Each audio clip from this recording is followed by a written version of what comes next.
Once again, Samsung has taken a big shot at Apple, showing how iPhone users in the Apple wall garden are missing out on some of the groundbreaking stuff that Samsung has done in recent years. Now, while I completely support Samsung for trolling Apple with their folding phones, I can't say the same for the camera shot that Samsung has taken with their Galaxy S22 Ultra, as they mentioned 108 megapixel along with 100x space zoom and 8K video capture. Now, out of these three things that Samsung has listed, only the space zoom is hand down better than the iPhone 14 Pro Max. In fact, it is the best zoom on any smartphone out there. But 108 megapixel is not as sharp as Apple's 48 megapixel in most situations that we have seen, because Apple utilized that in RAW mode, which brings more quality to the table than Samsung's 108 megapixel sensor.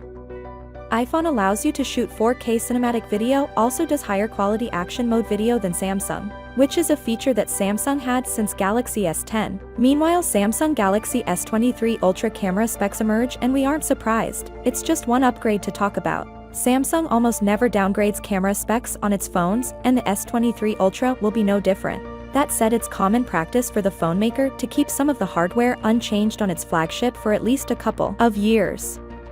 According to leaker Yogesh Brar, the Galaxy S23 Ultra's well-rumored 200-megapixel camera will be accompanied by a 10-megapixel 10x periscope camera, a 10-megapixel 3x telephoto camera, and a 12-megapixel ultra-wide lens. Essentially, the phone gets an identical camera setup as the Galaxy S22 Ultra, albeit for the 200-megapixel shooter.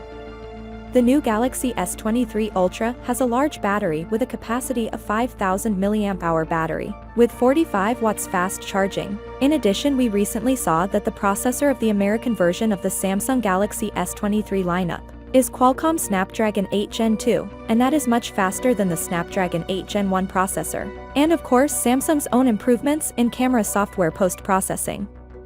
Rumors suggest Samsung will skip its own Exynos processor for next year's flagship phone. This could also be an important factor in your decision-making if you live in an area where Exynos is your only choice at the moment. So, without being said, let me know your thought in the comment below, and if you are new here, please subscribe. Peace out.